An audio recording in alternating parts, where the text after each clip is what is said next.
I think whereas for Team Tidebound, they're gonna have a faster timing, obviously with Elk, Dagger, Radiance, and then they're gonna be playing around that really quickly. Even Shaker and Centaur, I think Shaker is gonna he's gonna get a Dagger as his first item. Centaur doesn't really need to get Dagger first this game. I think he can kind of be a bit more greedy with his own items. I guess you probably want to get a Blade Mail this game against Bristol and Berserker. Then after that, you have to consider whether you have to get Pipe. I think you can go Blade Mail and Pipe first before getting a Dagger. Do we want to take bets if there's going to be a Rupture kill on the Bloodseeker with the Centaur Blade Mail? Do you think it's going to happen?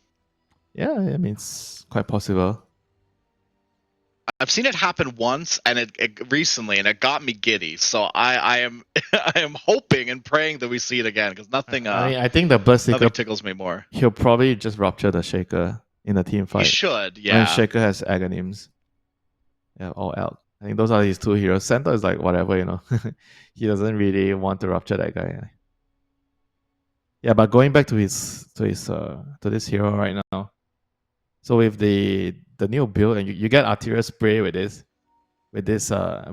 facet, and you get you get radiance first, and basically he's like a spellcaster, with the blood rage, and he also has really good talents, the 10 and the 15 for magic. So you get the blood rage spell amp, and then you get the blood right damage as well. And you're level 20. Sorry, you have spell life still, so you're actually super tanky if you get to the late game with the Eternal Shroud. That's my favorite build right now. What I see people doing, the Shroud and the Radiance. Basically, you're unkillable in the team, but you run in, you run out. I think this hero's been a menace in my pubs. Now, not immortal pubs, but still, he's been a menace a lot of different levels here.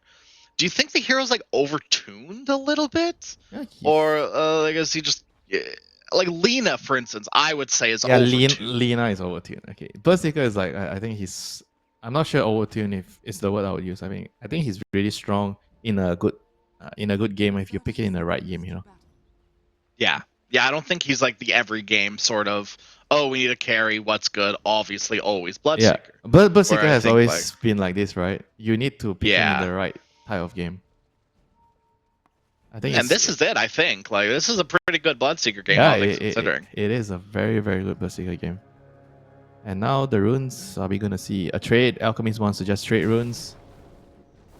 It's gonna defend his rune on top. Yeah, it should be fine. They might be able to get something here. No, nice banish from K class.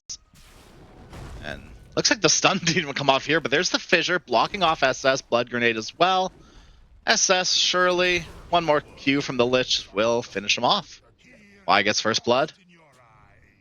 So the Lich gets the first blood. Not the best hero to get the first blood on. Yeah. But it's okay, He gets the kill, so he gets back some mana. So he had to use, I think, 3 Novas there for that.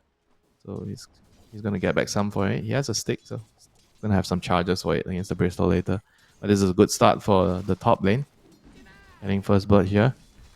As I already mentioned, the way you play this lane as the SD and the Bristol, you kind of just want to get your levels, and SD wants to stack, and so that Bristol can clear some stacks and get ahead, get to his Aghanim's timing later. So I guess more defensive for the Radiant side, Whereas Team Tidebound, they want to be more aggressive with the Lich and the Elk. Do you think we're going to see Planet go back and stack as well? Because obviously, right, Alchemist, even Earthshaker can take stacks pretty effectively with an Echo Slam if things get too hairy. Oh, good fear. Red Panda bottom, yeah, amazing fear into the stun, and that's an easy peasy kill on Red Panda. Yeah, you have to really, really be careful when you don't have the dive at level 1. Phoenix is he's very vulnerable, And that's the issue with this lane, right? Bloodseeker plus Phoenix, they're both weak at first level, and Bloodseeker doesn't really have a stun. Doesn't have any ways of helping the Phoenix, So you have to be very careful before you get your level 2. So they pay the price, and now Centaur's about to hit level 2, so they're gonna be extra careful with this. Okay, a little bit of a return kill top. SS finishes off Y. I wonder how I guess just Goo and Lich being a little bit too out of position. I mean, he was also pretty low, from the first blood kills. So sometimes when you get first blood kills like this before the wave starts, and you take a lot of damage, you kind of just want to die, and get back to the base. So This is like the result of the first bird kill where he lost a lot of HP and mana. So I guess he's not too bummed out by it. So he kind of got like a free trip back to the fountain to refill his resources. But the Mid lane is pretty even, all things considered. Does this lane? I assume this lane gets a lot harder as Earthshaker gets more levels. Yeah, generally after level 3 is when the Earthshaker should be able to start pressuring. I think in terms of last hit, Puck usually can stay fairly close, but Earthshaker should have a lot more denies in most cases. As far as the games I've watched, so far, Earthshaker has more denies and maybe a little bit ahead on the last hits, but not by too much. And now we have the Lotus, 3 minutes. Yeah, go ahead. I was gonna say on paper, Earthshaker should get every deny, or on the range creeps at least. But Puck is one of those heroes that can like secure it from not quite full HP, but pretty damn close. Yeah, and I've also seen like some of the Puck players, they go for the what's it called, the other facet, the curveball. When you're so basically when you're playing into a bad matchup, you get curveball. But this time, interesting. Butterfly Effect has chosen to go for the normal one, Jostling Rift. Yeah, because you have a faster op, so you can use the op to move around to pick up bounty runs. So basically, that's the logic of why you choose it in a bad matchup. Top lane, Shiro. Trouble. They're gonna make himself stunned. Bloodseeker low too. Y came bottom. They were able to get the kill onto Yukio. Shiro 3 stacks as well as the goo. That's a lot of stacks. Different colors popping up above his head. Yeah, and dead. Shiro 5. Yeah, that'll do it. Level 2 Shadow Poison, 5 stacks. That's a lot of damage. I guess both carries died, so yeah, there's that. Yeah, it's so pretty. Who is it worse for? I guess it's worse for the Bloodseeker because L can kind of catch up faster. Nice silence. Oh my goodness. Yeah, this is the Morita coming to play at the silence against a hero like Puck. It's very easy for the Morita to set up a kill onto the Puck, which is why I was at least for me, I was kind of surprised they still pick Puck, into the Morita. She's always going to be vulnerable to that calling.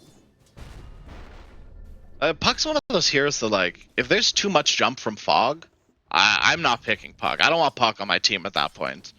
There's Centaur, Shaker. Yeah, but what if your mid player is demanding Puck? I don't care. I think that's fair. Yeah. You got to make the mid laner happy. That's the one thing you want to do is make sure your mid laner's in a good mental state before the game starts. It's very important because he's the 1v1 player.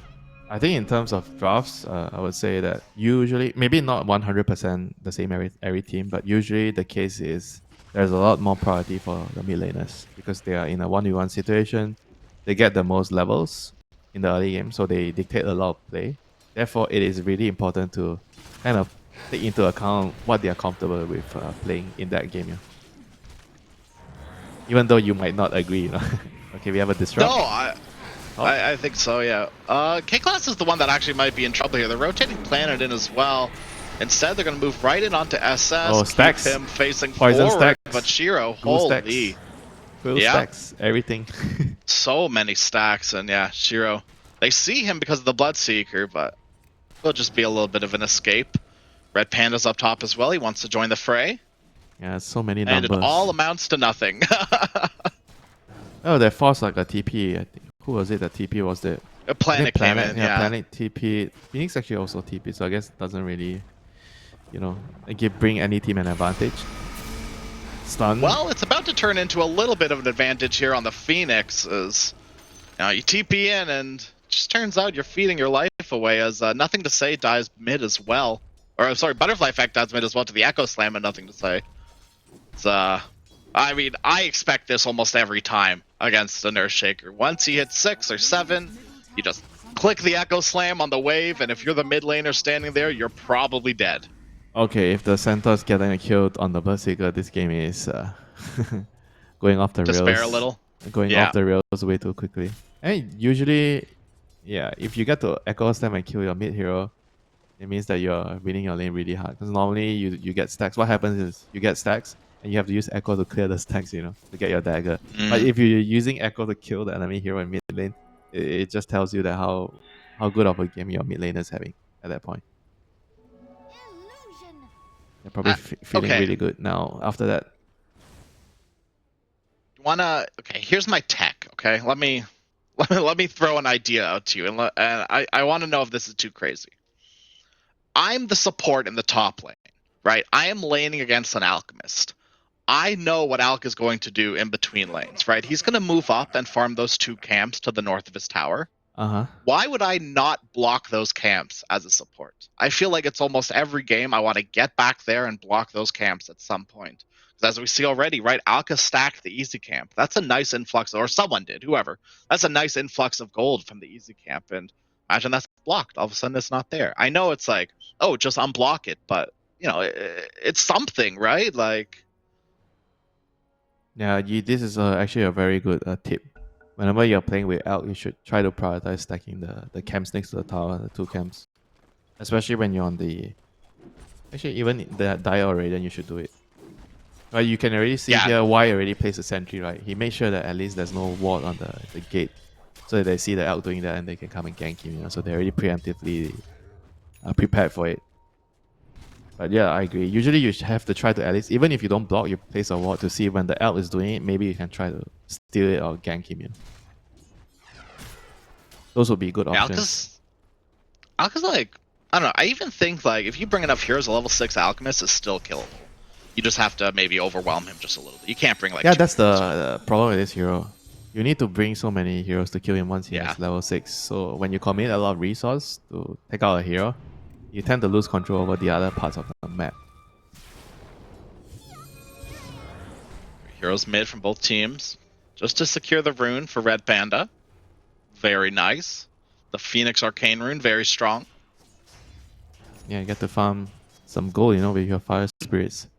Phoenix is one of the fastest farmers on the position 5. I guess Banner is probably the best one. Oh, SD. K-Class gonna put him under. Big stacks. K-Class is in some big trouble. Maybe a little bit of a deny? No. Nothing to say now on a killing spree. You can't walk up to these camps. Time to echo. You're gonna get echo slammed if you do. He wants to. He's tempted. Waiting for someone to come in. They can't. They can't do this. They have to retreat. Nothing to say is pretty low as well. He can't keep getting poked down. He wants to wait for the bristleback to make everything low before he goes into echo. Everyone's here too. Shiro, why? The whole party's down here. Stack the camp again. Throw the stun. He's gonna steal it. He's gonna steal it. K-Class is back. Nice echo. This bristle, the Shadow Demon, they're melting. Oh no. Walked up just a bit too close. Rupture onto Y? Okay. Y's just gonna walk out of the blood, right? Throw the circles on the ground. The acid spray means you're not walking anywhere near him. And Y's to dodge the little orb coming his way. Chain Frost doesn't amount to anything. Fire Spirits will tick him down. That, in the end, was not too bad, for Team Spiky. They got a pretty big bounty on both kills. Shaker was 700 gold. Lich was like almost 500 gold. Yeah, so that was 1.2k gold. That kind of evens things out after the Earthshaker kind of stole. I think he stole at least half of the stack. I'm not sure, maybe 30 or 40%, at least half of the stack there. So this kind of evens it out. Yeah. Yeah, half of it went to the stacks, and the other half went right into Bristleback's face. He did not like that one bit. They did get a lot of XP, from that exchange. Shiro charging up his stun again. There is no way, right? Yeah. Surely not. No, especially with K-Class here. This is maybe a little bit of a gross overextension. They're just going to run this Alk down. He does have a lot of regen being put under now from the banish of K-Class. Stampede away, no Rupture to stop it. Shiro, he's out. That was strange, I guess they thought he was alone. They wanted to try to do some damage and kick him out of the lane. But he had backup, so... Yeah.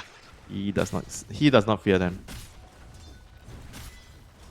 So what is Centaur going? Also, Centaur actually went... Alright. Looks like he's got the Blade Mail already. Yeah, I'm starting to see this more, right? They go horsepower, but they still buy boots. Usually you don't buy boots. I think it's just for the lane. Do you think it's called Counter-Strike, right? The double-edged one. Do you think it's any good? I think in my opinion it's okay, but dealing extra damage yourself is sometimes a little risky. I think in some lanes it's good, you know. If you have the, I guess, favorable lane, it's gonna miss the dead shot here, but Fabian has the face boost to catch up, so no problem. Okay, Glass, yeah. Oh, I thought you were my friend. Center, oh no! Oh, Fabian says, bit of, I thought I was yeah. your friend, you know. Oh, nice dead shot, K-Class. There's no way, right? Box is gonna run him down, yes. Wait, Beyond. She needed kill. Yeah. Continuing this net worth spike for the Centaur. Now, but overall, not significantly ahead, but much further ahead than the Bristle. But overall, Spiky Gaming have kind of stabilized the game. They're not really, you know, losing a lot more net worth to the enemy team. They're not bleeding more kills. They're stabilizing. I think their cores are getting to where they want, especially the Bristol. He's going to have his games in 1,000 gold or so.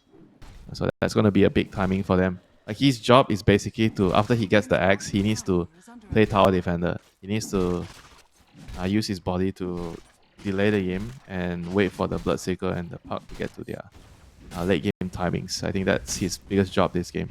Whereas once you get the dagger on, the Radiance plus dagger, you kind of want to play. You want to play Dota. You want to be running around setting up kills. You know, you take a look at this net worth graph, right? And you see Bloodseeker. He's, you know, smack dab in the middle. Is that, I mean, okay? I think it's like fine for right now. Like, he's not the fastest farmer. His lane didn't go too well. So I think all things considering, it sort of is okay. But my worry is that this Bloodseeker starts getting pressured a little bit more. Things are going to start unraveling a little bit. Yeah, that's why it's up to Bristleback to defend the towers, to kind of create a distraction with his body. You know, he's going to clear the stack, Ancient. He's going to have Aghanim soon, but they're already smoking up without waiting for his axe. You know, they want to make a play with the coil here, try to get a kill. They're going to run into heroes here. Coil into 2. Nice coil. Phoenix Egg. And that's a dead Lich. The Chain Frost goes right back up to the creep camp. It'll get taken away. Where is it going, Blood, right? Kills off Y. Unlucky bounce. And a nice little calling creates the space. That was a weird bounce. It went like back even higher up to the Satyr. Never seen a bounce like that before. That's the epitome of an unlucky bounce. Yeah, what can you do? You know, you don't have control. But at least they only lost one hero. You know, they probably could have lost another hero there. So I think they were counting their lucky stars. Only Lich went down. And honestly, they could kind of just go again. That engagement sort of started without Echo Slam. Does have Blink Dagger on the Earthshaker, so yeah, movements are still possible, right? It was just the Lich, nothing else really. Chain Frost, you know, whatever. They have Blink on Elk in a bit, you know, so they are definitely going to be ready to play the game. I guess, is he going to... Yeah, he's actually thinking about not getting Blink first, I guess. He's not spending his gold. He's thinking whether he needs to finish his BKB first, because the enemy has a lot of magic damage, so even with the Blink, he feels like he's gonna die in team fights. He's going for the more stable kind of build, you know, Radiance into BKB, and then maybe a dagger along the way later. So nothing to say. He has a shield rune. He's looking for a kill top. Does Alp just not get kited through BKB though? With the you mean the purge, right? Yeah, from like purge or right, just Puck being Puck. Yeah, but he needs to... Is there a way to full-on commit? He needs to BKB to hit the egg. I think if you look at their heroes, right, who is going to hit the egg in a team fight? Yeah. Probably only the Elk, right? The Shaker. Maybe he can help out, maybe, but you are not going to expect the Shaker to go in and hit the egg. Same goes for the Centaur, right? They're going to be doing other things, you know. They're going to be looking to tank or initiate. So Elk is probably the only one. Maybe the Muerta. Okay, I guess Muerta can help a bit, kind of. Yeah, but that's about it. Yeah, she'll help. She'll do like 1 or 2. Which but can be, which can be sure. enough, you know, sometimes just 1 or 2 hits. Yeah. Y on top of Bloodseeker, Yukio's in a lot of trouble. Nothing to say. One big whack will finish the job. Here comes the backup. On the back though, A-Class Butterfly Effect. There's the Stampede. Nothing to worry about. No Rupture available. He's dead, so nothing else to do here. Chain Frost bouncing around between the illusions and the Puck. Echo Slam not even needed, but he'll throw it out anyways. Egg will be popped. They have to retreat. No Alchemist, no Muerta, nothing to stop this egg from going down here. Egg will be popped, and SS rather, doing lots of damage. Shiro, I mean, you can take down Red Panda, but you're taking a lot of damage from this Bristle. Deadshot connects. Nice little stun as well. Bristleback, turn your backs. Not enough Quill Sprays, unfortunately, for SS to survive through that planet. Cleans him up with the Atos as well. This Muerta pretty well farmed, and unfortunately that all starts by losing her Bloodseeker. It's sort of exactly what we wanted, right? It's a lot more pressure on this Blood. Yeah, they have to try to use Bristleback as the center of the attraction. I think Berserker needs to just like shy away to farm and come last. You know, he needs to get his Radiance and whatnot. Have to try to figure out how to play around the Bristleback. I mean, even though the Elk has a BKB, you saw how like, he's vulnerable in the team fights without armor. You know, he's gonna try to stun up, right? Not gonna land the stun. Usually you see like phase boots. I think the phase boot build is generally like more stable. And especially against Bristleback because you want the armor. Because Elk doesn't have a lot of armor. So in that team fight, you actually see him like taking a lot of damage from the kill spray stacks and the right clicks. You know, he was tanking a lot. It's not just like the magic killing him. You know, he's not invulnerable just because he has a BKB. I see AC in this Alchemist future. Yeah, he has to get it at some point. He's gonna get Purge. He has a BKB. I see danger in Alchemist future right now. He has to BKB TP on out of there. There's nothing they can really do to stop them. Instead, they'll move over onto Y instead. That is pretty good. Once again, though, if it's just the Lich, I don't know how happy you are just getting Lich. Coil will be popped onto Planet. Now you're a lot happier if you can get Planet 2 here. Silenced. Deadshot is available. Will be thrown very wide. Atos as well. Looks like Planet might just be able to get on out of there. Red Panda going to try to burn him down with the Sun Ray. Planet's nice stun from Shiro. Sun Ray once again. Planet's able to run away. Bach comes in. Hey, there's the Centaur hitting the egg. Yeah. When the egg is placed in front of your mouth, you know, why not? Why not? Yeah. Blink, Echo. Oh, goodness. Yep, another kill, you know. Well, Spiky Gaming just definitely should have just been more conservative after the initial. I think even the kill on the Lich was good enough because the Elk had to BKB. It was a 9-second BKB. He BKB and TP'd. So I think that was a really big victory by itself already. So they just needed to chill, you know. I think this is one of the hardest things in Dota. You have to know that you've already gotten everything you need. You could have gotten from that engagement. And you have to just back off, you know, knowing when to just back off and do nothing, you know, and just go back to farming. I think this is one aspect of Dota which is very, very difficult to do, you know. Because in the game, you know you're behind in the early game, right? So the mindset is when you get into a position where you can chase for kills, you're going to want to do it. It's your instinct, right? Because you're behind, you want to get something in return. But in the heat of the moment, you make the wrong decision because you already cannot chase for it. You have to just back out after one kill. I think this is a very difficult thing to do.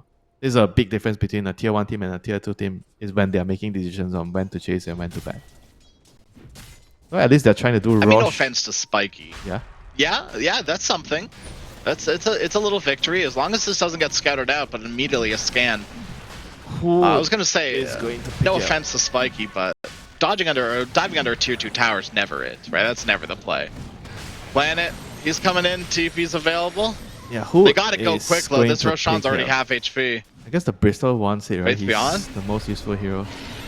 Yeah, jump in. Nope, doesn't get it. SS. Aegis for him in his little pocket. Smoke out.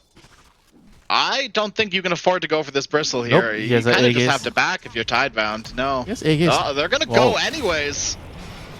Disruption keeps the bullets. Oh, he finds the Shadow Demon. Safe for now.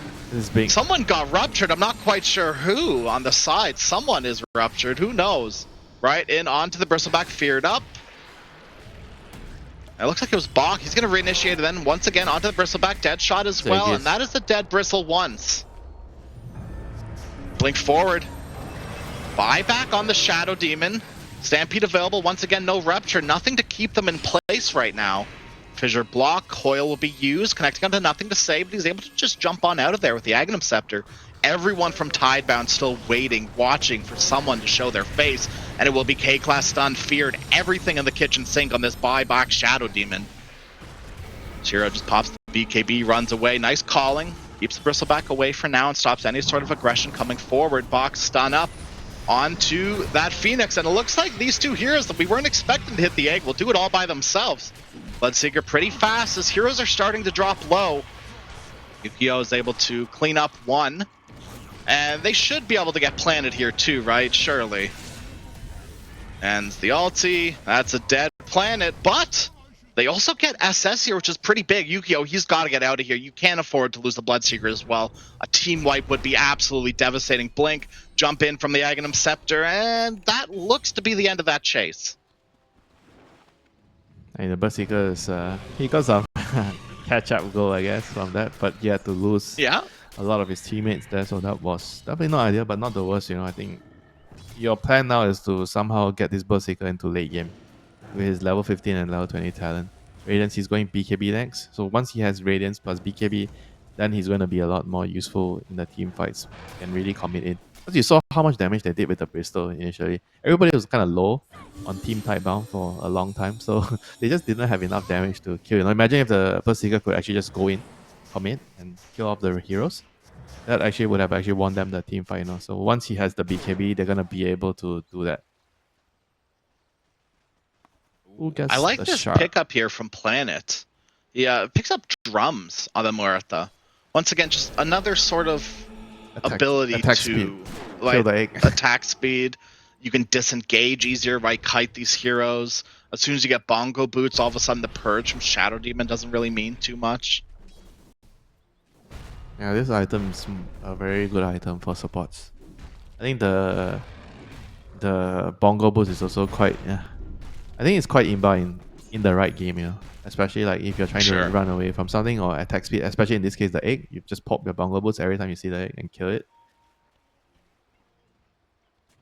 Do you think the bongo boots should have like charges like drums, maybe more, double them, refresh them, who knows? Shiro, blink in, they found the puck, self-stun, butterfly effect. Whoa. That was close. He almost just able to. Yeah, he almost got the silence on him. Almost. I mean, now Those just weren't in the right positions. now Unfortunately. Spiky has to dodge. They have to dodge and try to find a way to drag the game. And on the other hand, Y has he has a gem to kind of remove the ward. I think this is a really good move. Whenever you are ahead, I think you should always try to get a gem to remove the vision on the map. And now Eyes on Yukio. One stun, two stuns. Oh, bye-bye blood. Yep. Bye-bye blood, indeed. No BKB, no way out. These wards have been fantastic. This is the second ward similar. They've been placing a lot of wards like this that just watch like the lane. They're hugging these trees and watching the lane. And they've pretty much been completely uncontested with these wards. I'm stealing a lot of these. It's quite hard to deward this type if you don't have a gem. They are in very unconventional spots, I would say, but it still gives you good enough information to see the enemy coming into the lane. I think whenever you are ahead, lane wards are a lot more valuable compared to I would say cliff wards or rune wards, because you need to see them. They're trying to run away from you, dodge you, right? So you need the lane wards to see where they are going. Yeah, the obvious ones too aren't too good, right? The intros and the exits to the jungle, like they're fine, but if you're catching someone on the lane, there's only so many places they can go. Yeah. Link in onto the Phoenix. That's just two shots. Bye-bye Red Panda. Nothing to say. Pops the BKB TP out of there. Don't know if that was worth it to use BKB charge to kill a support, but sure. Sure. Hey, it feels good. It feels good. maybe feels good. It was a 9-second BKB. In the moment. Sure. Yeah. In the moment you're happy, when you're thinking about the game, maybe not the best. And when he dies in the next team fight, oh my god, my BKB was on cooldown. Then he'll probably be thinking back what he did 2 minutes ago and regretting it. Yep. Arrow gets drawn. There is a world where Spiky think that they can fight here. Yeah, Earthshaker, no BKB. Alchemist has his ulti running out. Maybe. Let's see. I think without the BKB on Berserker, it'll be hard though. If they have BKB on Berserker, maybe they have a chance.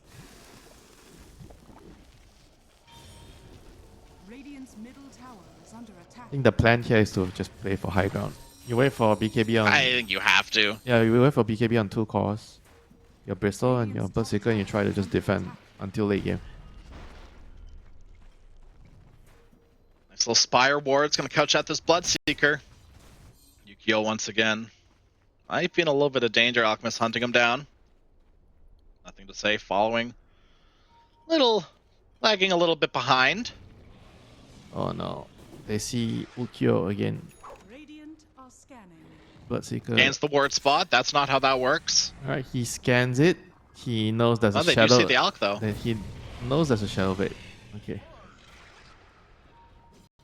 Gets away this time. Nice stack. You know, Hey, Shiro gets a little stack with golems. That's a happy camp. you know, sometimes you place the ward here, like this side, Yeah. or this side here, Oh, to see them blink in. farming Oh, that camp. Where'd that Phoenix go? I went straight into the grave, my friend. It was Oh. a centaur with heart. 4k HP centaur. And up on the high ground they go. No Aegis needed.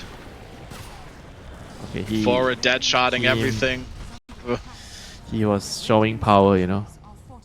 Just blinks up to him, uses a double edge on him. Oh, he doesn't have a shot yet on the centaur.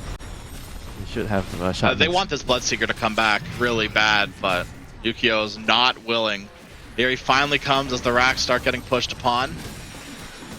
Say Blink's gonna cancel. Still has that Aghanim Scepter for the jump. Rupture on the Alchemist.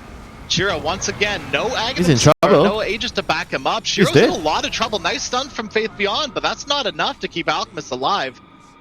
Maybe a little bit over aggressive doing this without an Aegis, especially with it being up in the next, minute or so. I was surprised he didn't finish the Rex though. I think maybe he cancelled his last attack or something. I wasn't entirely sure what happened there. I thought he had the Rex. So they overcommitted for the Rex. You know, once you have no BKB, you can't really fight into this, without BKB. The Sunray, the spells from the Shadow Demon, the Park, you are just going to die, And this might seem like it's like a big lead, 23k, but if they make one or two mistakes like this, and the Bloodseeker gets into the phase of a game where he can outscale the Elk, this game could turn very, very easily, and they have to be careful, even though they have like a 20k lead.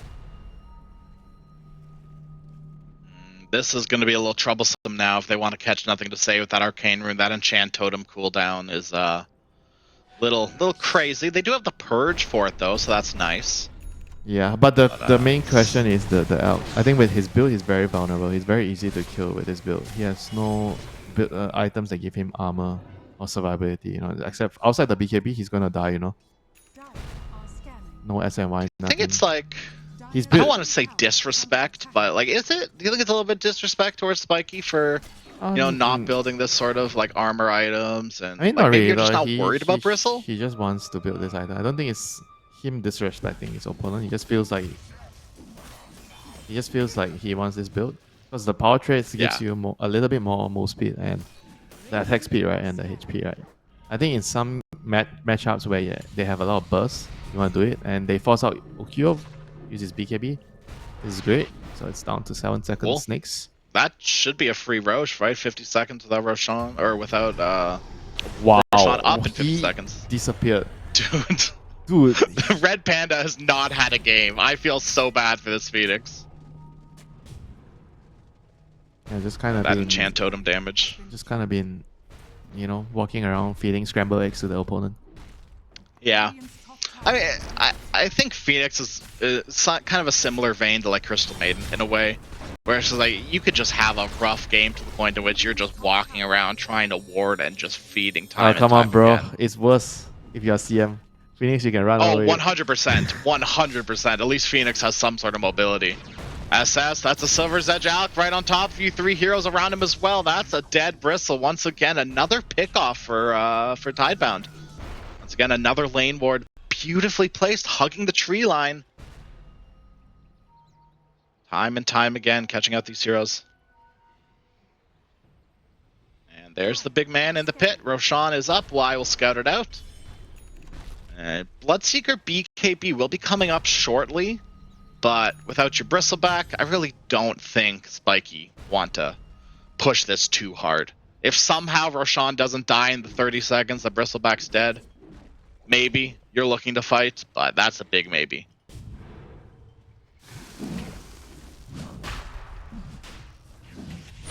Their best bet now is just to hold high ground.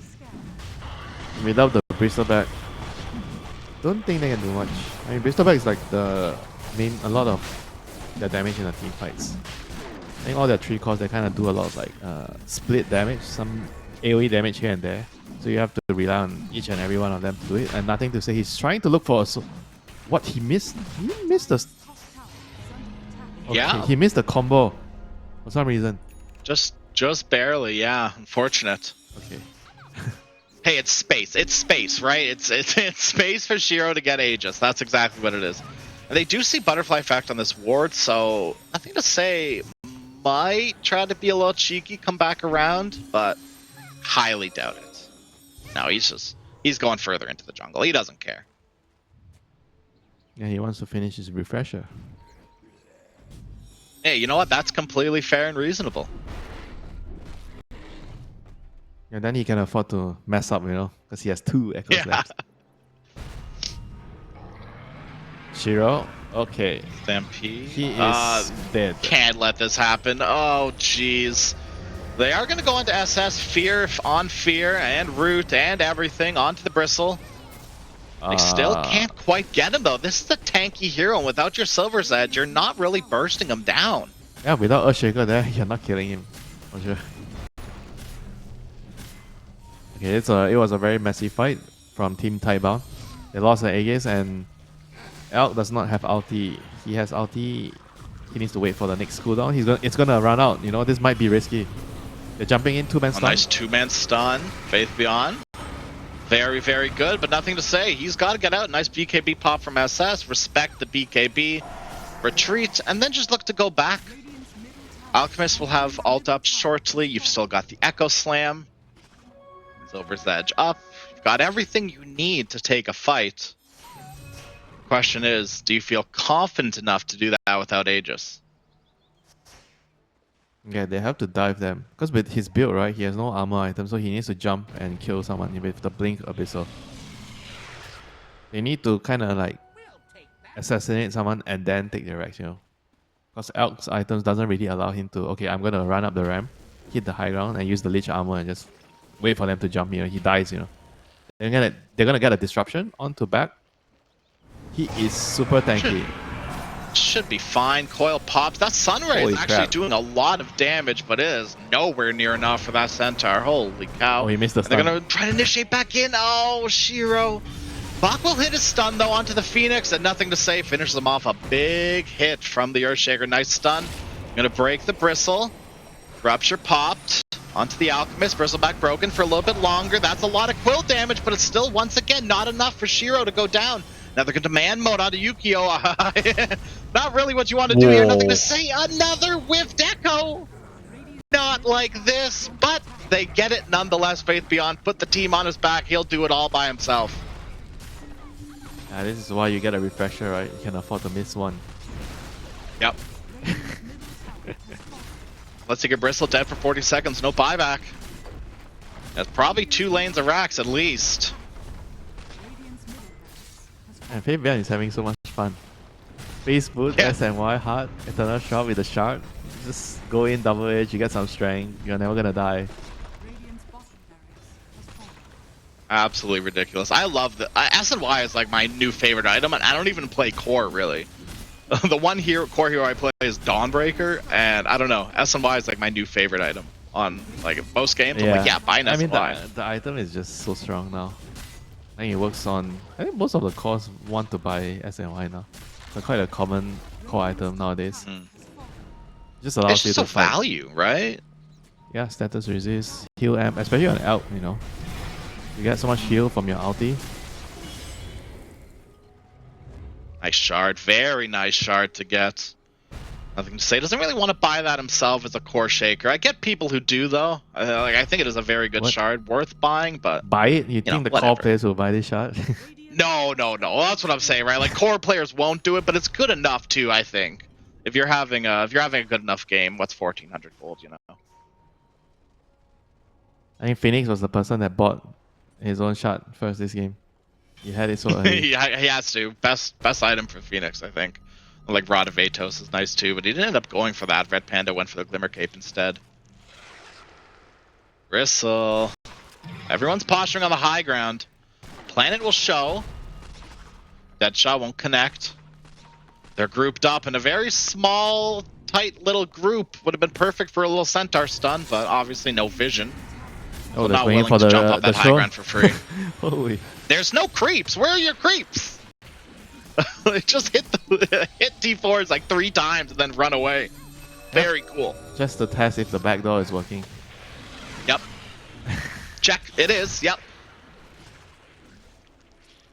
Smoke out. Once again, though, now it's Tidebound holding the high ground. Not something you can just blindly go into here. Yeah, Spiky Gaming is coming out. They place the lane ward here, so if they find and they see some support showing, oh, why? He has a gem. I see both This of is a them. good target. Oh, they can't. They're not ready. Just barely. Nice coil. Egg as well. On top of Y. That's a dead Lich. Start things off here. Good fight so far, so good for Tidebound, or for Spiky, but Tidebound comes right in with the Echo Slam as well. The 2-man stun from block 2. Nothing to say, he is ruptured, but he can just fight through this. Bristleback almost dead. They need a little bit more to finish him off. Glimmer Cape, where's your detection? Oh, they're all dead. Bristleback is out. They have nothing, and Alky's dead. The blood mist from Bloodseeker. It's just too much. With the Aghanim Scepter complete, Yu-Gi-Oh can just shred through these heroes. And Yeah. Bristleback living is such a shame, but the big breadwinner here, Yu-Gi-Oh, right? That level 20 on Bloodseeker now. It's time, I dare say. It is time. And look at his neutral item as well. He has the Paladin Sword, one of the better ones, for Bloodseeker at this point.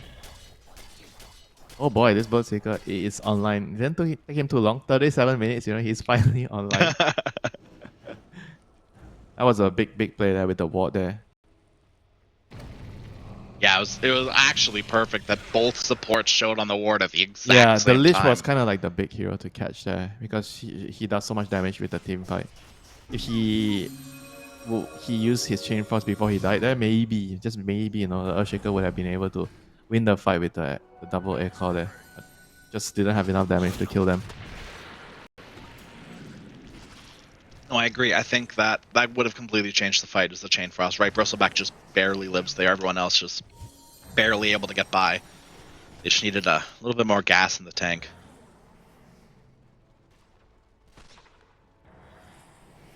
Yeah, this is troubling. Now you're gonna worry, if you mess up one more fight, I think the Bloodseeker is gonna be completely back into the game, As the Elk is, you see how vulnerable he is, in the team fight without even any armor items. He just dies, the Bloodseeker ruptures him. He was ruptured.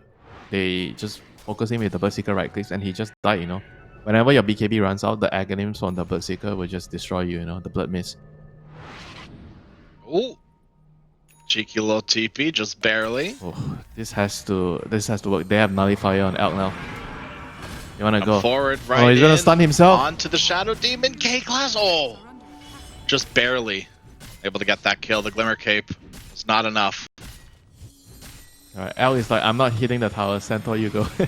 Yeah. My 6k HP Centaur, please hit the tower for me. Break onto the Bristleback. There's the Rupture. First Echo Slam. Oh my goodness, Bristleback just blown up. No buyback on that Bristle. Jump he forward. got caught The in stun. silence. They caught the Phoenix. Yep. And that's it. dove That's in. Megas. The game not over yet by any means, but it is very, very hard. 2v4. Heck yeah, the Ancient Centaur's about the to be carry now. exposed. Screw the Elk, Centaur says, I'm the carry. Oh man. Honestly, this is really well played at the same time, right? A little funny to see, but this is exactly kind of what you need to be doing. There's no in for this fight right now. Now the Chemical Rage is back up. They could go. And they're not even going to try to worry about it right now. Spiky, they're going to call GG, sort of reset, not waste their energy, and go back into this game number 2. Yeah, that was a rather messy game, from Team Tidebound. You expect them to have a much cleaner game, after qualifying, after winning the last close qualifier. And this game is definitely a game you would say that, oh, guys, the first couple of levels in this lane against Terrorblade and Shaman, I don't think you want to be alone as Morphling. Because For sure. You can die in this lane to Reflection and the Shackles from Morphling, from the Shaman. So you need the Ogre there to stun and stop the Shackles. That's basically his job in the lane. It's not going to be easy, And this Ogre, one downside about this Ogre Morphing lane is you're both useless at level 1. Yes. Yeah, that's the big worry kind of for me, is where TB and Shaman can really capitalize off of both of those heroes just Yeah, that is doing weak. absolutely nothing. You Two know? creeps, you know, 2 creeps. Morphling has Yeah. nothing. Ogre's like, okay, I need level 2. Yeah. But then, hey, that level 2, pretty strong. Oh, they Oh, go into the high ground K-Class. SS. They caught K-Class again. First hero to fall will be the Shadow Demon. What? First Oh, he blood. gets the kill. Nothing to say. Very nice. That is perfect. The way they actually give him, I don't know if they intentionally gave him the last hit or he just timed the screen. Somehow he got the last hit. So that was the best possible outcome for them. So this lane is going to be even harder for the Storm. Yeah, this is a nice early wand for this co-op. It's a very nice Oh, itemization. he bought an early one? Not, Oh, he upgraded his one. yeah. Okay. Yeah, he upgraded. He upgraded. That was with the first Okay, one. interesting. I was kind of expecting, like, for mid laner, when you get the first blood, you get a null. Yeah, or like even that earlier bottle, right? Like the Null Talisman was definitely the first thing on my mind. But I think like laning against the Storm, right? First few waves, he's going to be spamming abilities, not to the point of like a Bristle or something, but you're still going to get some value out of it. Trading will be a little bit easier. Yeah, for sure. He doesn't feel like he needs the extra stats from the null to last hit, I guess. With the Scream, you're always going to secure the range creep. Very rarely see people go the dagger Shadow Strike build anymore. Everyone's just going Blink and Scream. Just rush your Dagon, run around Blink. Yeah. You're very mobile, you're very tanky. Yeah, burst damage is very strong this game specifically. Marcy isn't going to do the full, she's not going to full to 0 immediately. You have a little bit of reaction time, but that ultimate paired with Queen ult, it's a whole load of damage. Plus with, like you said, Shaman being able to keep anyone down this game. Forever. Forever. Yeah, I'm worried for every single hero in this game. All right, Timbersaw doesn't do the best against pure magical damage. It doesn't feel too good. Yeah, especially nowadays, no one actually buys magic resist early. So you're kind of waiting for level 20 magic resist. That's going to take a while. Yeah. I mean, the laning outcome is going to be so important for Team Spiky Gaming. They need to get some stacks, they need things to go for the Timber. I mean, so far in the bot lane, the Timber is, I guess he's having an okay time. Shadow Demon pulled the second wave. So they are kind of doing okay so far. And in the mid lane, Storm seems like he is surviving this lane so far. That's pretty much all you can ask for, really, right? The Ogre Morphling lane survived the level 1. Storm Spirit isn't letting things get too far out of hand in these early levels. Okay, so he indeed carries are farming. He indeed gets 2 points in the Shadow Strike to pressure lane. Yeah, this is the way that you have to... If you want to pressure Storm, you have to go for this build. So Storm is definitely hurting right now. He is going to be low on resources if he doesn't get a bottle refill later. He probably needs to get the 3-minute bounty rune as well, He's going to lose a lot of HP. Alright, so which support tactically feeds to refill this bottle? I don't know if they can go so early, The cores in the lanes are going to be sending complaint forms to your HR department if you leave too early. And then it's going to be a question of, is your mid laner the bigger voice in the team, Yeah, right. I need my bottle refill. Somebody come down. Walk back to base, please. I'm desperate. I think that if you're looking to die as a support, around 5 minutes, okay, he's dead. The Storm is already... He ran out... to die. Yeah. He just ran out of resource, so he just got ticked down. Couldn't really play the lane anymore. I think around 5 minutes is probably the best time to die. Because then you get to refill your mid laner's bottle, and then you control the 6-minute rune. So I think if you are looking to die, around 5 minutes would be an optimal time to die. Again, on to K-Class. They don't have the Dispose. Can't quite get a grasp on that Shadow Demon. Maybe just punch down this Timbersaw a little bit. Butterfly Effect is still going to struggle this lane. It is going to be a continuous struggle for the Storm Spirit. Especially now with Blink on Nothing to Say, Butterfly Effect, there's no distance you can create from this co-op to make yourself feel safe. Yeah, once nighttime kicks in, then the supports go missing, then you feel you feel the heat, you know, on the Storm, and especially if they can actually ward up your camps, because when the Storm can't play lane, he has to retreat back to the forest to jungle, and it's gonna be up to the team Tidebound supposed to kind of put vision and keep tabs on that, you know. So if they can actually totally shut him down, this game is gonna be very difficult for the Storm. 30 seconds till nighttime, and we see someone already walking back to base. K-Class is taking your advice. Walk back to base, refill the bottle of Storm. Storm is we have figured out who's the biggest voice. I mean, Storm is juggling his raindrop, so he doesn't lose raindrop. But at this point, oh, he needs the bottle refill soon. You know? Oh no, he's not refilling the bottle. He's going back bottom because they're diving SS. All right. Storm is like, I'm done. Despair mode for Storm, and now K-Class. He just TP'd back. He might die here. Few more clicks. Oh, this is Shiro and Y. Get it done. SS.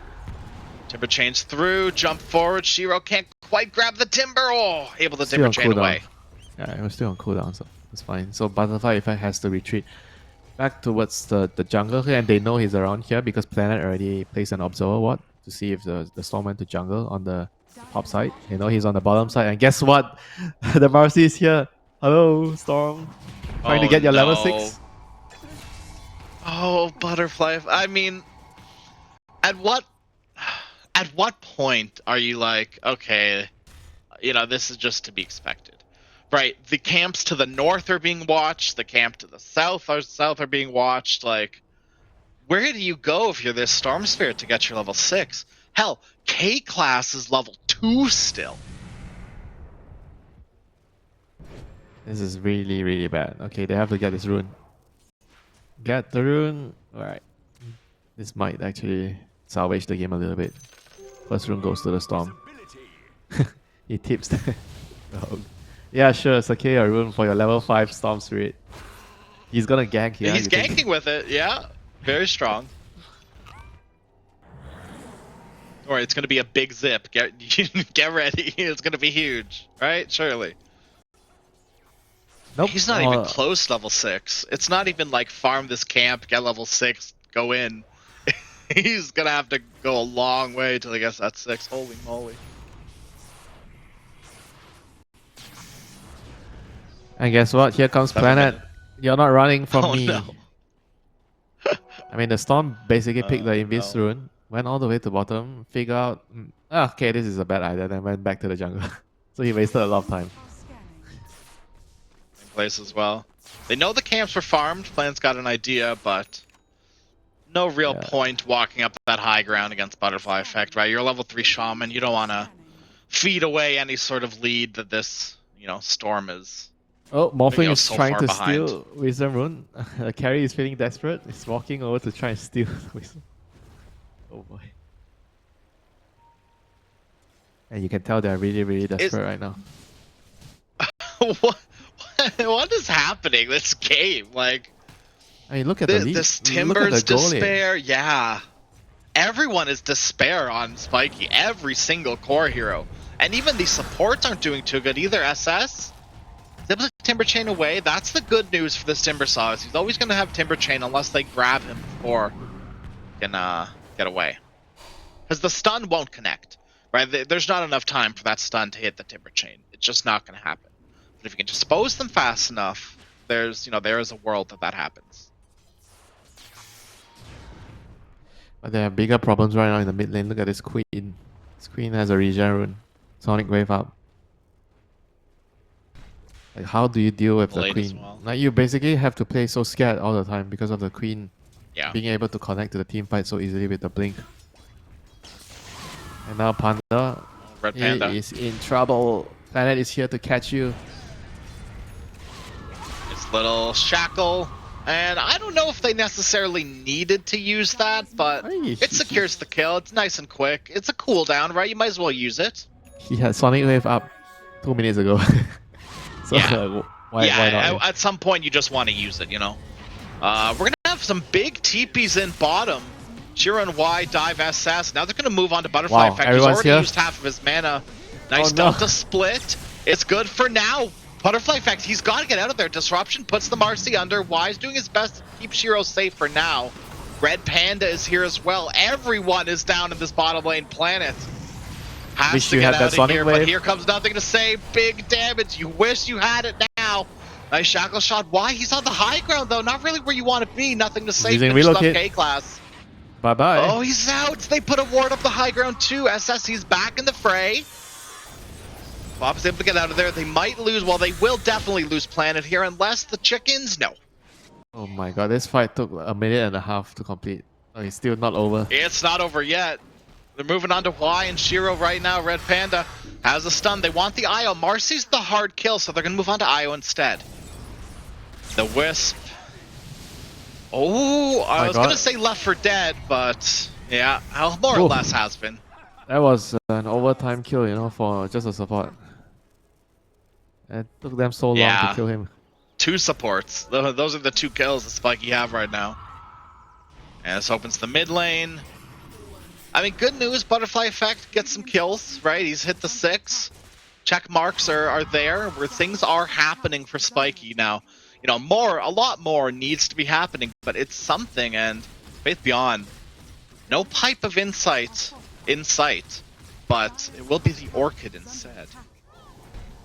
Shiro. That's a big one. Goes down bottom. They just weren't expecting 4 heroes down here still. Nothing to say. We'll be able to get 1 kill. Can't afford to feed away any others, especially to this Morph. They got him. That was big. Oh, they do. SS. That's a lot of gold from these 2 heroes. Yeah, that was a big misplay there by Team Tidebound there. I mean, this is the downside of having Shadow Strike. So your blink is lower in points, so longer cooldown, so he dies. That is a sigh of relief, you know, if your team Spiky Gaming. Like, that move kind of gave you a lifeline in this game. And I think a lot of it has to do with this this Vlad's on the Morphling too, right? Like, this is the item that Yukio feels like, you know, I'm not the strongest hero on the map, obviously, but I can actually kind of stand my ground a little bit and do some real damage in these fights. Yeah, he has to. The Storm is having such a tough game. You gotta help a brother out. Someone's got to. Yeah. Like you said, you know, it's very clear in this team who has the biggest voice. You know?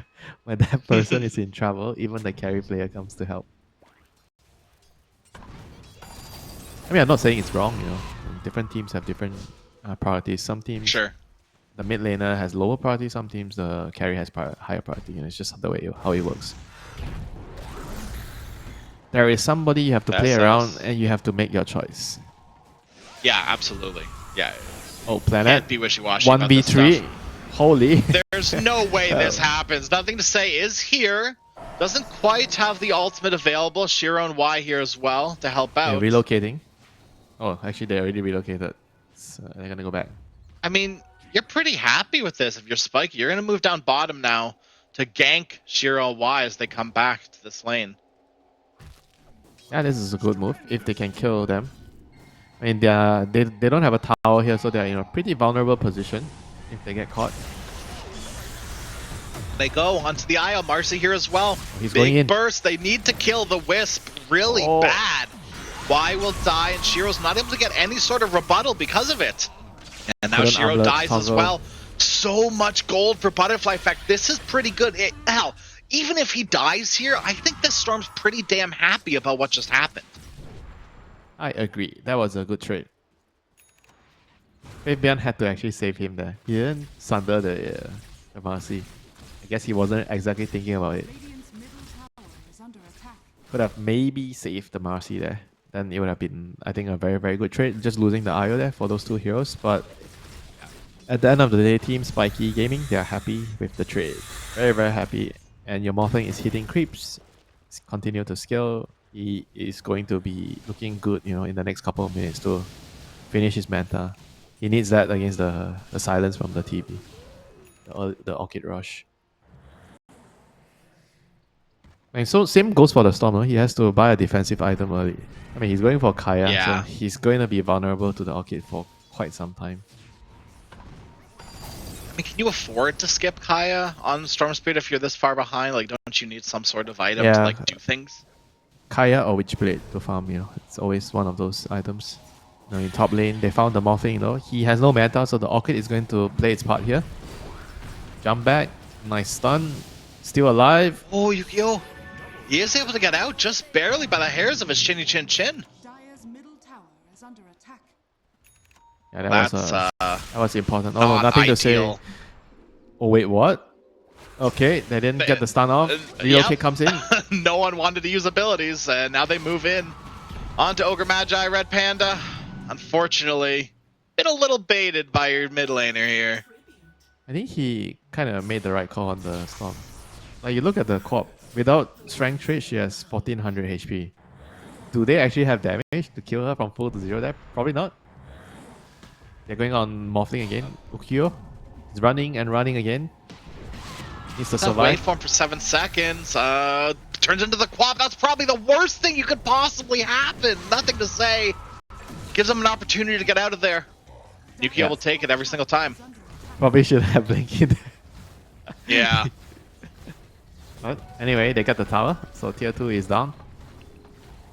It's very Hey, difficult tier for 2 them. at 15 minutes. Yeah, it's very difficult for them to happy. defend this tower, and now the map is going to be open even more. Roshan is going to be the next up on the menu for Team Tidebound to continue the snowball. So basically, Seal online for Terrorblade the now Terrorblade too. is just This TP kind of playing. hurts. He's kind of just playing like a secondary carry now because he's allowed to. He had such a good early game. Yeah. Yeah, You probably think you skipping. go you go Manta next, right, or something like that? Yeah, Manta, Skadi. I think those are very, very good options. Normally you have pipe because of the HP you need to cast Demon Zeal a lot, and the pipe kind of offsets it. So that's the only downside of not having a pipe. Dire's middle tower. If you go for the Manta Skadi build.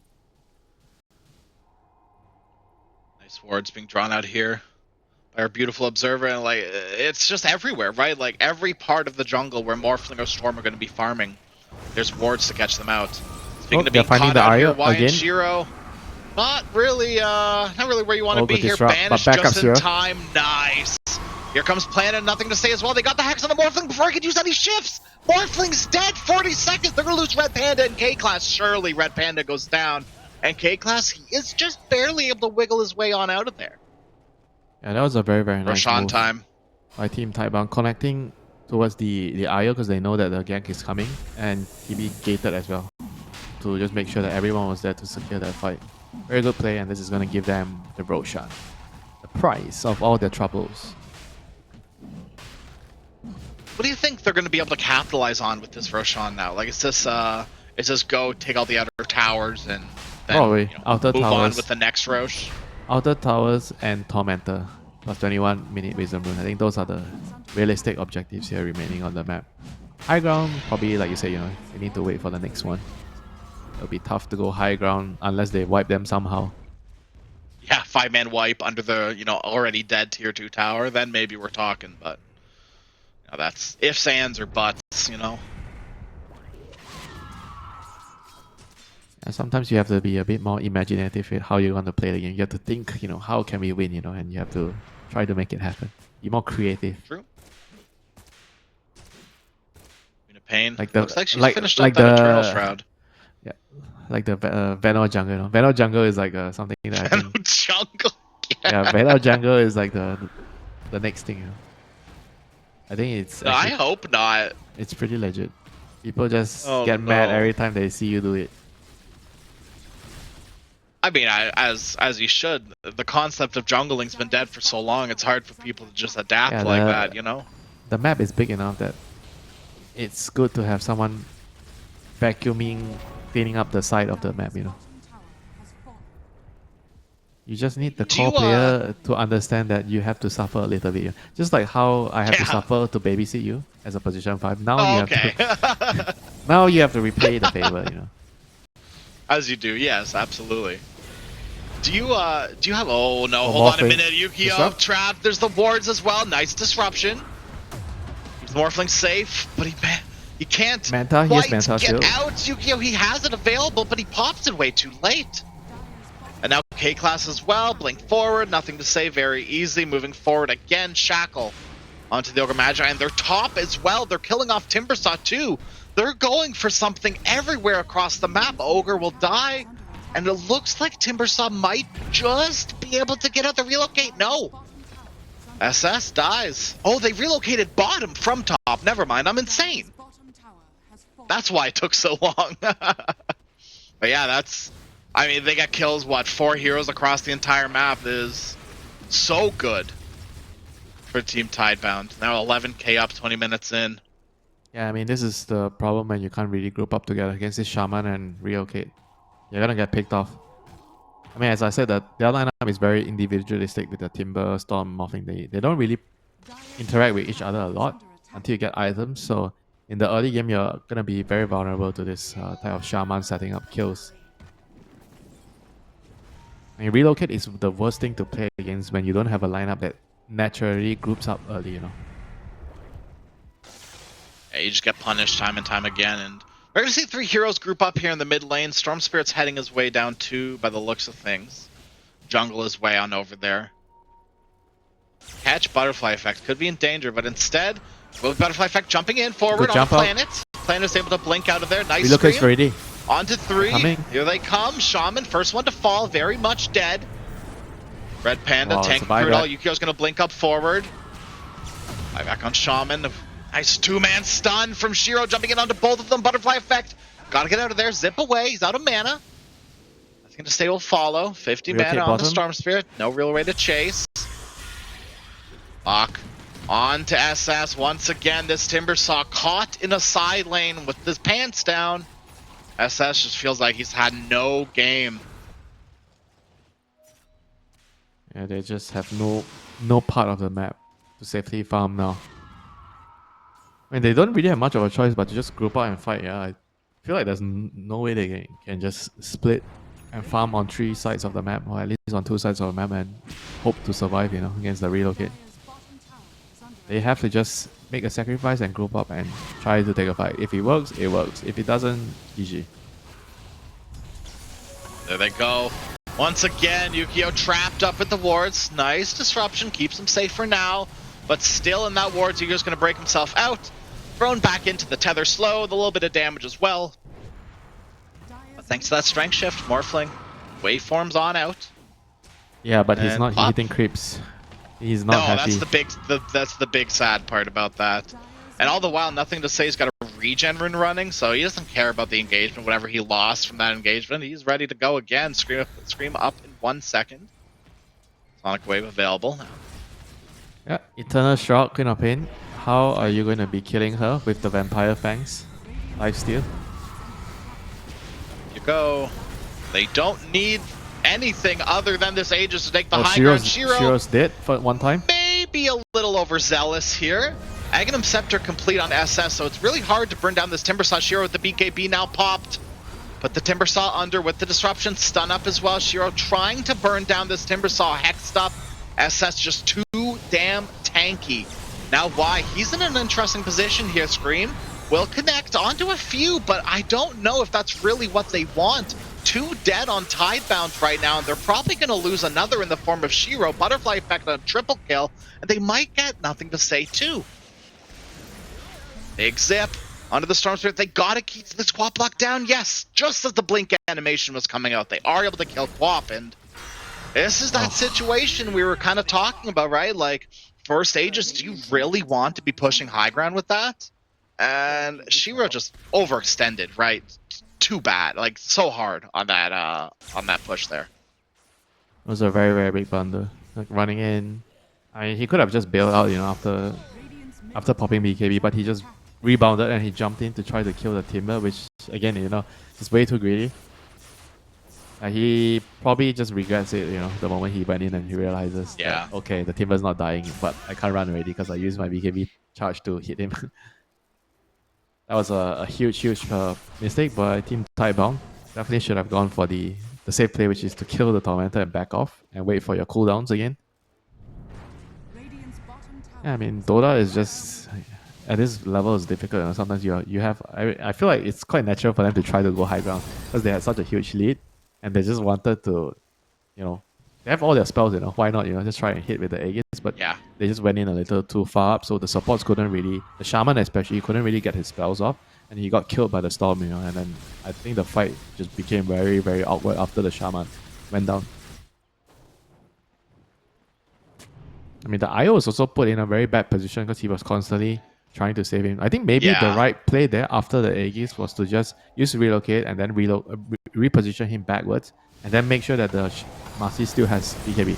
And then you reassess the situation after to see if you want to go back into fight after that, you know. I think that probably would have been the most logical move after the first life went down, you know, when the Marcy tried to be aggressive and then he died. And then they should try to relocate and bring him back down. Radiant are scanning. Smoke. I think. Shaman gets a pick. Morphing's in trouble. Oh no! Here comes the relocate as well. Couldn't shard. quite get the strength No way shift out. off, unfortunately. Yep, no shot, no way that out. ward. Yeah. It has to be high ground, or are they gonna farm until they find another pickoff? They're gonna go for another They've pickoff. relocated, but they're not on top of anyone. They are Oh, gonna find Shaman didn't Butterfly get a Effect catch. as he runs right into them with that shield rune as well as that little bit of extra mana. Butterfly Effect will be A-okay. That was very, very close. I think half a second, Yeah, that could have or been maybe disastrous. 0.1 second later, because the Shaman almost got him there. Both the rebound and the shaman were just a hair away from catching that storm. Yeah, and good news for Butterfly Effect, he didn't die, so his BKB is arriving shortly. Very nice. Yeah, this And shot good as news well. for Spiky as well. This ogre shard is huge. Yeah, Against against Marcy, it just feels it's so good. crazy. Marcy, TB, they're all very good against those two. Yeah. I think Ogre shot is They're one feeling of pretty good. the top 5 shots in the game. Or maybe top 10, maybe there's more. Phoenix shot is definitely up there. SD shot is also very high up. I agree with you actually with ogre shard. I don't think people respect it anywhere near enough. Yeah, it's crazy. What, 85% damage block or something? Like Something like that, if yeah. you're getting hit, like I think a very easy to understand example is TA Mail Strike, right? If TA Mail strikes you and you have the fire shield on, you literally take like so little damage. It's amazing against like high single right click burst type of spells, you know, or heroes that do a high amount of right clicks, a lot of right clicks, you know, like Marcy, you know.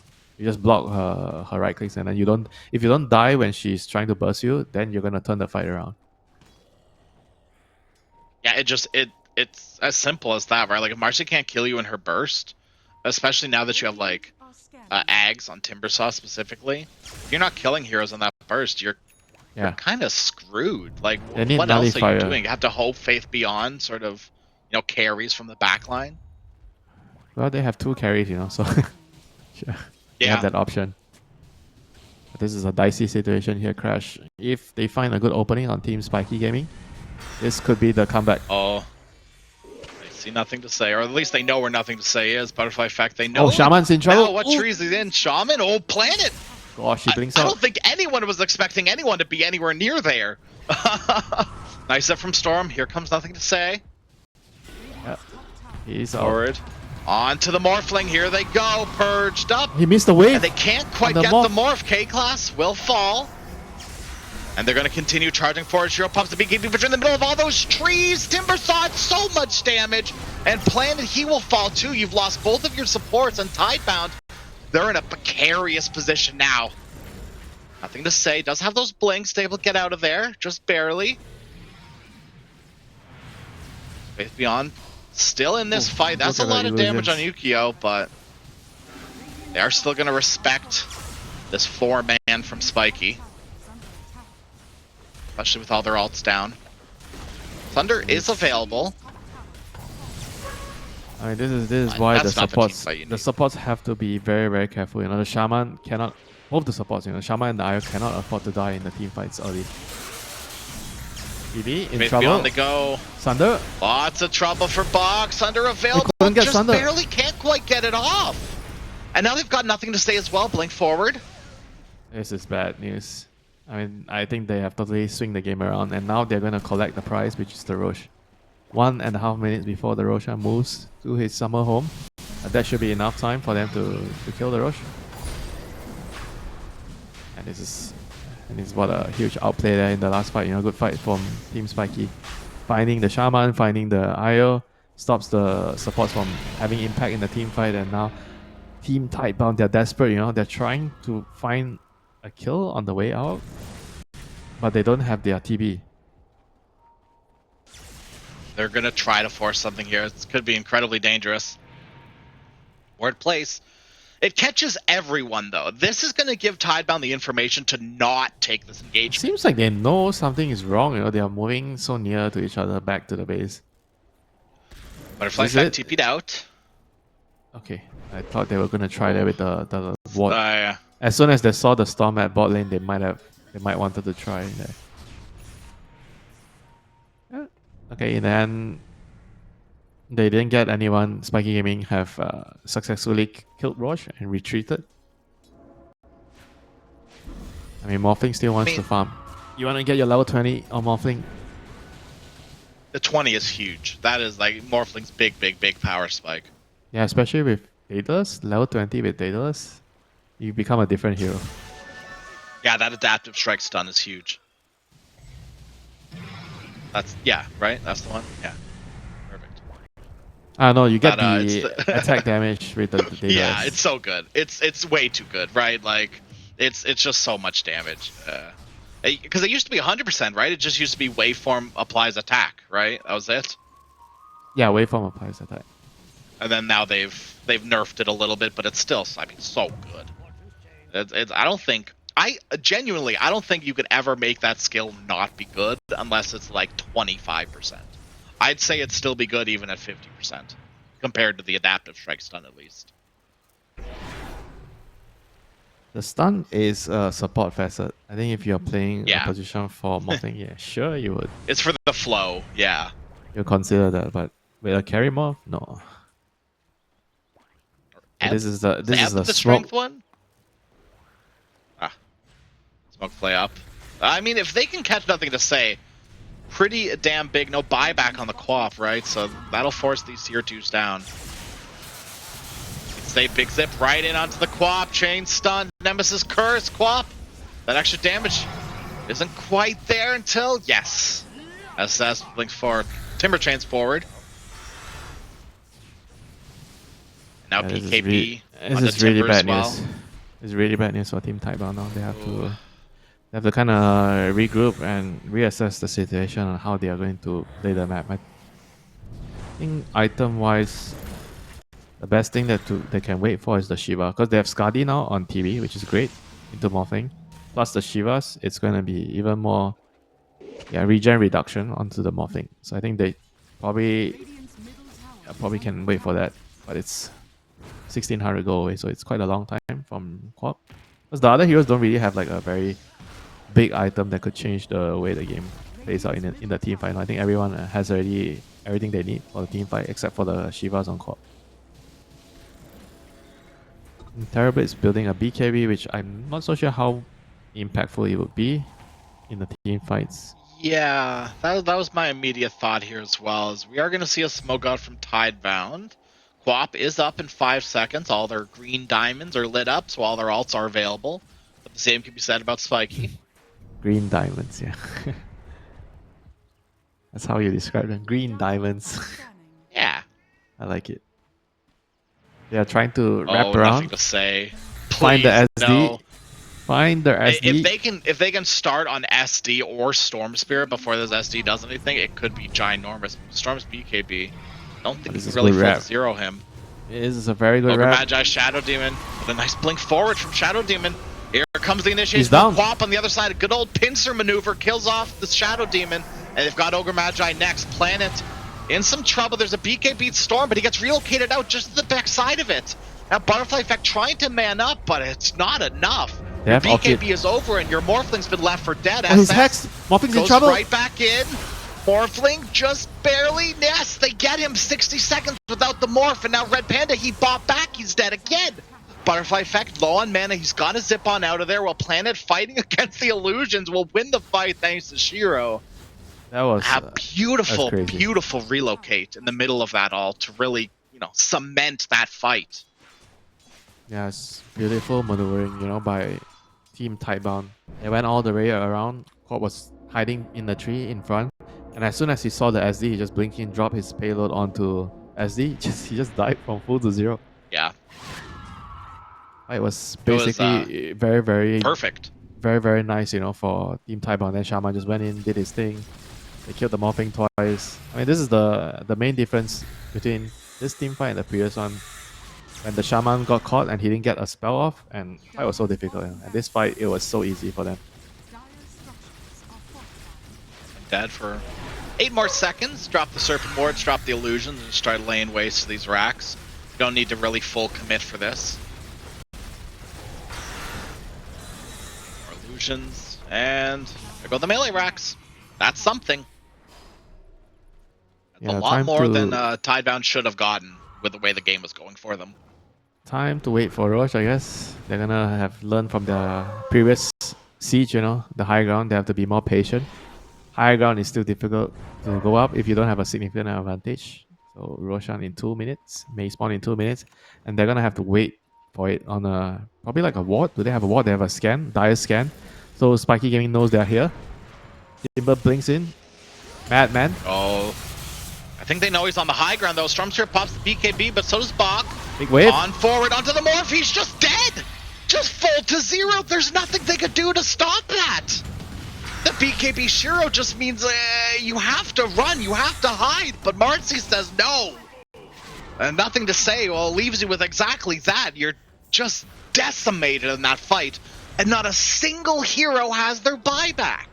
Yeah, this has to be game. I mean, that move was like, I could understand them moving out at that point, but just the way they started the fight, Timber had no hex or nothing. He had nothing, you know, no Shivas, no hex, so he blinks up, he reveals his position, but he doesn't reveal the enemy's position to his teammate, you know, so the Storm really didn't have like a clear target. So the fight was very awkward the moment the Timber decided to blink up to the Tormentor area. Oh my god, are they going through backdoor? They kind of are. They see the Shadow Demon. There's the Serpent Wards as well. Shadow Demon dead again. 50 seconds. The one of your most important support. Storm zips in, but the Ancient's already dead. GG Tidebound will take game number 2 against Spiky in a, I don't want to say convincing manner, because